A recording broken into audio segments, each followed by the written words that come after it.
श्यामा खातिर तो गाना गुड़िया बनवावे के ही पड़ी ना। कहे का चाहता रहा? हम ही कहा चाहता नहीं कि जोन कुछ हमारे पास गहना बा ओका बेच के श्यामा खातिर कुछ गहना बन जाए तब। बस बस जानकी, जे कह ले लो से कह ले लो, अब आगे मत कहिया। हम व्यवस्था में लागल बानी, अगर कहीं से कोई नगद पैसा मिल जाए तब फिर चिंता की कोनो बातें ना रही। हमरे बात के समझे की कोशिश करी। बिटिया के गहना के बात नहीं खे, दामाद जी के भी कुछ देवे के पड़ी। और आप कहत बानी कि नगद पैसा से गहना बनवाई, कहाँ से आई इतना पैसा? हमरा तो कुछ समझ में नहीं आवता। अब तो हमरा के नहीं बुझाता कि गुरु माँ फूटी कौड़ी की मदद करी है हमनी जी का। माई यही खातिर तो हमरा ही ब्याह ना करे की चाहता नहीं।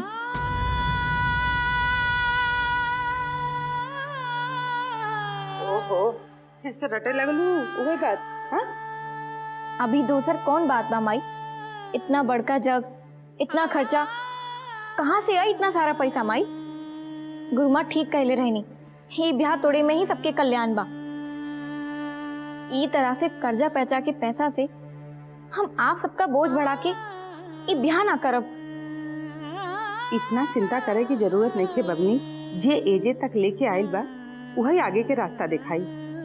इतना सोचले कि तहार काम नहीं खे।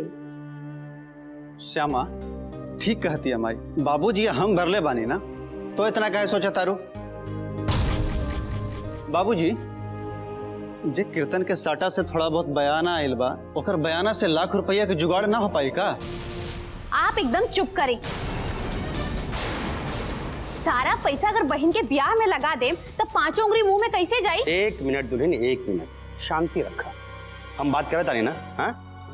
धीरज रखा। ये ब्याह भी हमारी जिम्मेदारी बा और इस संसार भी, सब हो जाए, चिंता मत करा। चंदन जी बाबूजी, तुझे कहला वो बात ठीक बा, लेकिन हमरा नहीं बुझाता कि सब मिला के भी 25,000 से बेसी जमा हो पाई। और इतना पैसा से तब ब्याह से जग में फौरन भी ना पड़ी, और ऊपर से घर खर्चा अलग। बाबूजी खाली 25,000 तो एकरा से बेसी कहाँ हुई? ऊपर से महीना में नंदू की दवाई भी लेवे के बा। इतना मोट खर्चा अभी पड़ल बा। वाचस्पति भैया के फोन बा, तो लो तनी शांति रखा, हम बात करत तानी। हेलो, हाँ प्रणाम भैया। हाँ हाँ प्रणाम प्रणाम। सुना, 1 लाख रुपया हम भेजा तानी श्यामा के ब्याह खातिर। कहा कहते नहीं भैया? ये तो ढेर के पैसा बा। ये पैसा श्यामा के ब्याह में हमरा तरफ से चुमाउन बा, देवे के जरूरी नहीं खे। बस ये ब्याह धूमधाम से होके चाहिए। भैया ये तो आपके बड़प्पन बा, हम तो शब्द विहीन हो गए। तब वो भैया हम एक बात कहे चाहता नहीं, लेकिन ये पैसा हम लौटा दे और आपके लेवे के पड़ी। अच्छा चला, जब समय आई तब देखल जाई। अभी पैसा लेके तू तैयारी में भिड़ जा। कपड़ा लत्ता गहना गुड़िया कहीं कोनो कमी ना रहे के चाहिए। जी भैया। काहे कि अगर लड़का वाला के सामने तहार प्रतिष्ठा जाई तो याद रखिया पुरुषोत्तम, हमरो नहीं के बची। आप तनी को चिंता ना करी। जय श्री कृष्ण। आप जानकी, हाँ? वाचस्पति भैया कह रहे कि वो 1 लाख रुपया नगद भेज रहा बाड़न।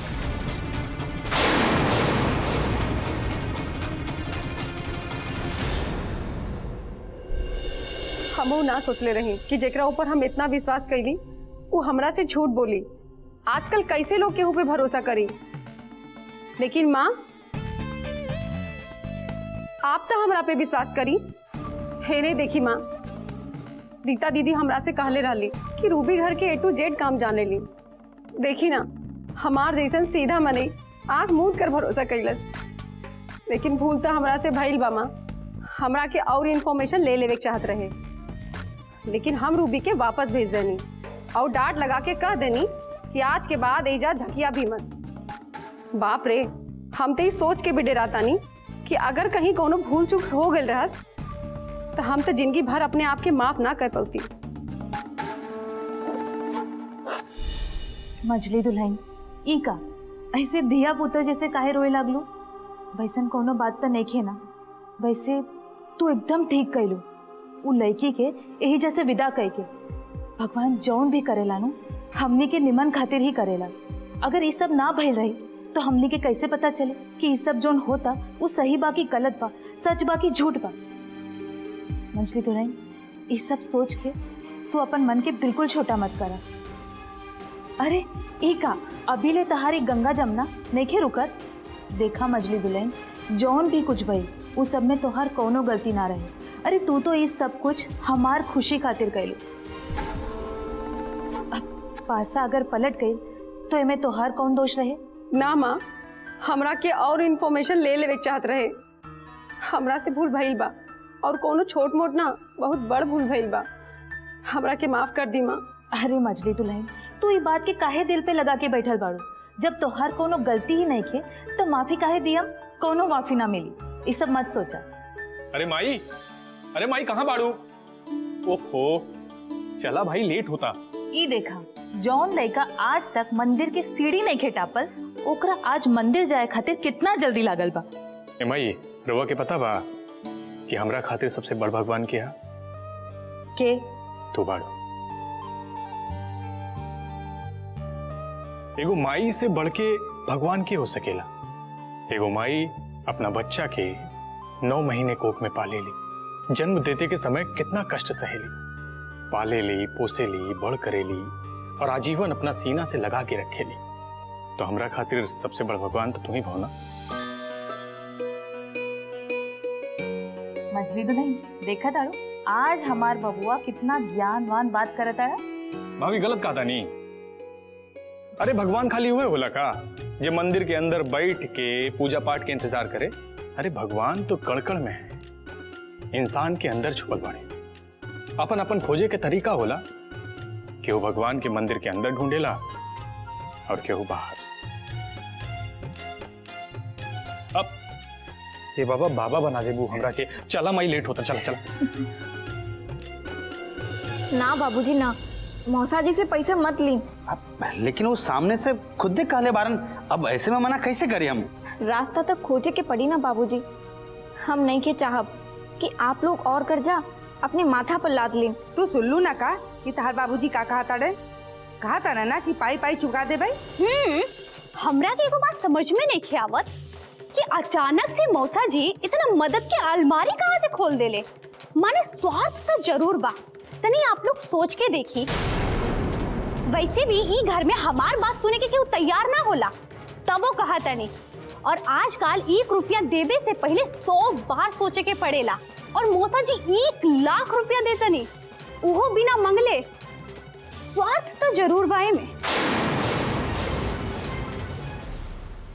ए दुल्हन, तू जीजा जी के बारे में कितना जाना लू? वो हमनी जी के खातिर देवता बाड़े, देवता। आ देवता पे कोनो सवाल ना उठाई जाला। ई रिश्ता ना उहा जोड़ले बाड़े और वो हो सकला कि अपने मान सम्मान के साथ हमनी जी के प्रतिष्ठा जोड़त होई और वही से ही मदद कैले बाड़े। एकदम सही कहलू जानकी, एकदम सही। हमरा तो बुझाता कि भगवान भी हमारी प्रार्थना वाचस्पति भैया के माध्यम से ही सुनेगा। जय श्री कृष्णा। हे बबनी, ये पैसा खातिर तू काहे चिंता में पड़ल बाड़ू हो? हैं? ये हमार जवाब देही बा, एक बाप के जवाब देही, और हमरा मालूम बा कि जिम्मेदारी पूर्ण कैसे होई। ऐसा का बात भाई कि मौसा जी अचानक से इतना दयालु हो गई ले? माँ बाप से ज्यादा दर्द मौसा के। बात तो जरूर ऐसा कुछ बा कि जे इनका अंदर गबल बा। ओम नमः शिवाय, ओम नमः शिवाय। दीदी, महादेव महादेव, दीदी जगा जगा महादेव। हम मंदिर जाता नहीं। सब ठीक तो बानू? इतना सुबेरे मंदिर, उहो निखिल के साथ है? हाँ सब ठीक बा, बस बबुआ के मन होत रहे यही से जाता नहीं। और हम तो जाता नहीं ओहिजा पूजा करे खातिर। भगवान से बस इहे मांगब कि हमार बेटवा के जल्द से जल्द एगो निमन और खूबसूरत लड़की मिल जाए, बस। अवश्य मिली, सुंदर सुशील लड़की, संस्कारी।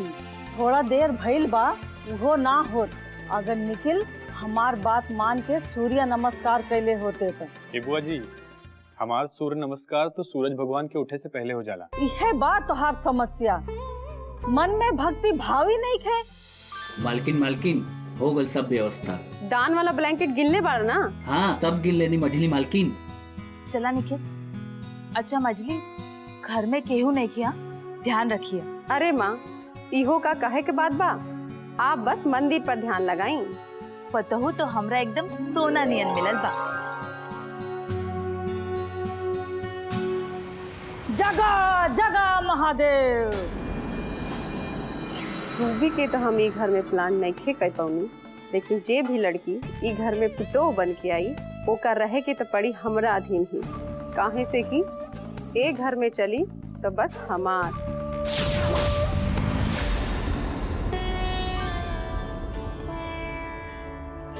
हे प्रभु, हमार नंदू के हाली से ठीक कर दे, ना तो हमरा गैला के बाद भी हमार मन एजा ही रह जाई। दीदी दीदी दीदी, इधर के हमरा के क्या भेटाई?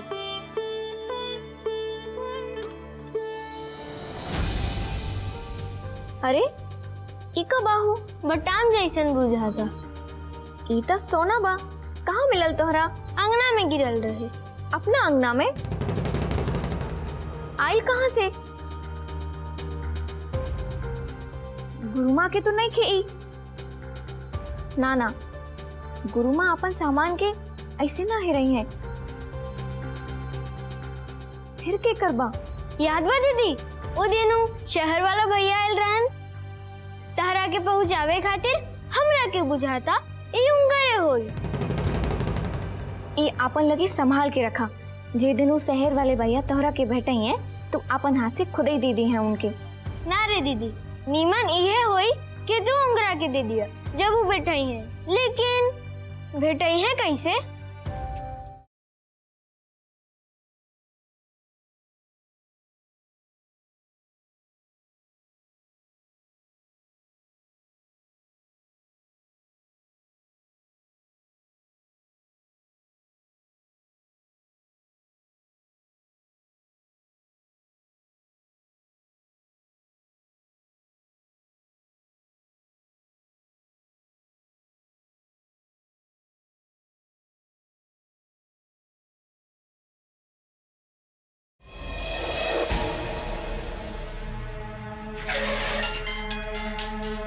अरे बाप बॉस। जी सर। सावधानी सर्वोपरि। हाँ आप निश्चिंत बैठिए, हम बाद में बात करते नहीं ठीक।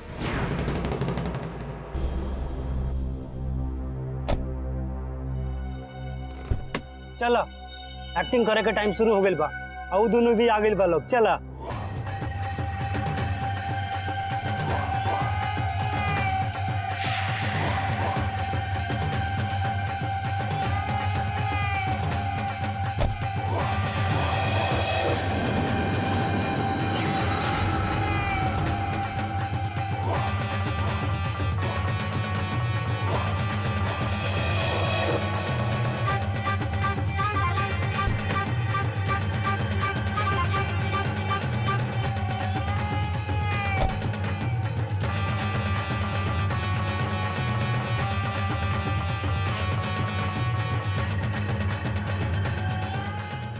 घबराने की जरूरत नहीं थी, एकदम आराम से।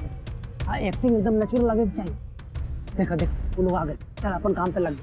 चल चल। हाँ माई।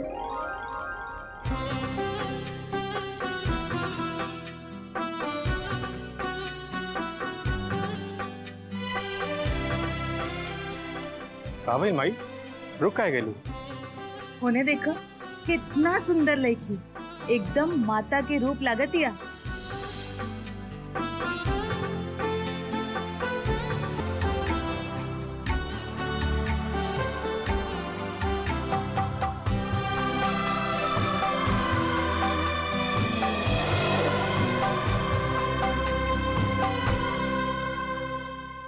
ए माई, फिर वह पुरानी बात स्टार्ट कर दिलू। चला दर्शन के लिए आई बनू। अरे रुका तनी देखे तो दा।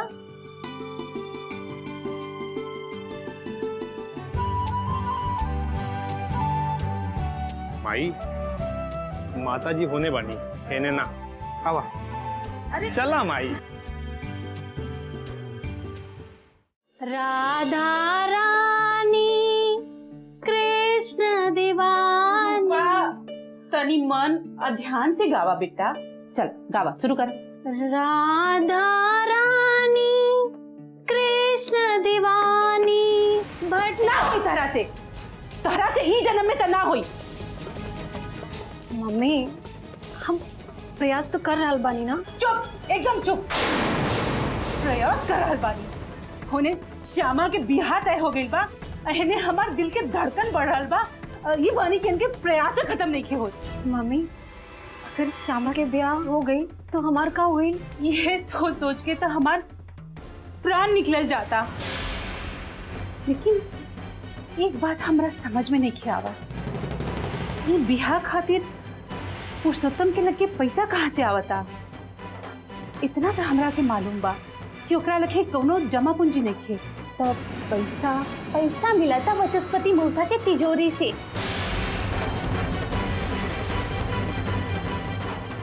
पुतुल, वाचस्पति मौसा, आखिर का बात हो सकेला पुतुल जे वो पानी के तरह पैसा बहा रहल बाड़न? ये बात तो हमरा मालूम नहीं थे, लेकिन लड़का वाला ठीक कैले बा और सुने में आवता कि 1 लाख रुपया नगद दे लेबा, वो खर्चा पानी खातिर। 1 लाख? लेकिन काहे? आखिरी ब्याह से उनकर का स्वार्थ हो सकेला? पुतुल, तहरा के लड़का वालन के नाम, पता, फोन नंबर कुछ जानल बा? ना गुरु माँ, हमरा की तो ऐसा लागता कि ई बात हमार ससुर के भी मालूम नहीं थे। ससुर के भी मालूम नहीं थे? पुतुल पता करा, सब पता करा पुतुल। उन लड़का वालन के नाम, पता, फोन नंबर पता करा। हमरा के सब चाहिए।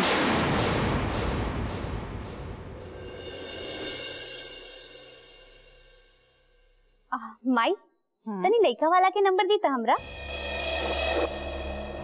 दुल्हन तो का लड़का वाला के नंबर काहे चाहिए? काहे चाहिए माने हमार नैहर वाला लोग इजवा आई है तो खाली हाथ तो नहीं है ना ब्याह में। और बाबूजी कहत रहले कि लड़का खातिर पैंट शर्ट लेबे के बा, तो ओकर खातिर ओकर नाप चाहिए, वही खातिर नंबर चाहिए। बात तो ठीक बा, लेकिन हमारा लगे नंबर नहीं खे। ये सब तो वाचस्पति भैया का मालूम बा। बाबूजी आपके बेटी है, आपके जरूरी नहीं है बुझात। मौसा जी के फोन करी और कहीं की नंबर चाहिए, कबो कोनो जरूरी पड़ सकेला। बाबूजी, भौजी ठीक कहा तारी। वो लोग के चेहरा के अलावा हमने और कुछ मालूम नहीं थे। मौसा जी के फोन करके कम से कम नंबर तो मांग ली। ठीक कहता रहो, अब सब बात के खातिर केहू और पर इतना निर्भरता ठीक नहीं की।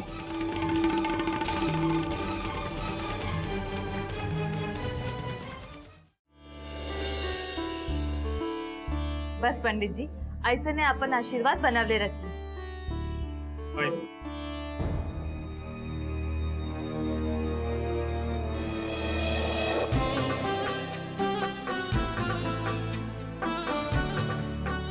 अरे आपके तो बहुत बुखार बा, दी दवाई दी ली और सुबह सांझ लेबे के बा। ठीक? पंडित जी, इन लड़की के बिया? लड़की के तो नाम नहीं खे मालूम, देख के कोनो समृद्ध परिवार के बुझा दिया। सुने में आइल बा सर्वगुण संपन्न बिया लड़की, विदेश में रहेली, पढ़ाई लिखाई वहाँ से भइल बा। खानदान तो हमका नहीं खे मालूम, इतना तो मालूम बा कि रोज यहाँ आवेली गरीब के सेवा करे खातिर। देखे में तो बहुत सुंदर लागतिया। आप खाली मुंह मत देखी, मन बहुत सुंदर बा, न कोनो अहंकार न भेदभाव। केहू कहत रही इनकर माई बाबूजी लड़का खोजत रहन बियाह खातिर।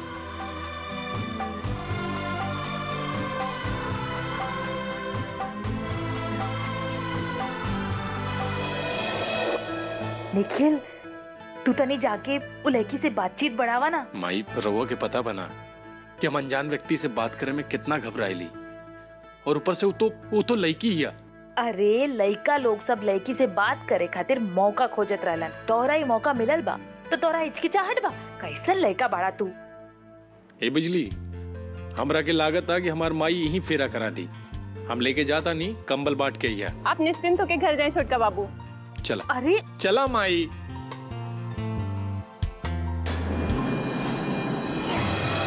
माई के मौन तो एकदम मट्ठा जैसे महा गई। लागत बात छोटका पतोहो के खोज हमरा पे आके पूरा हुई। ए है तो जादू बा प्रियंका के।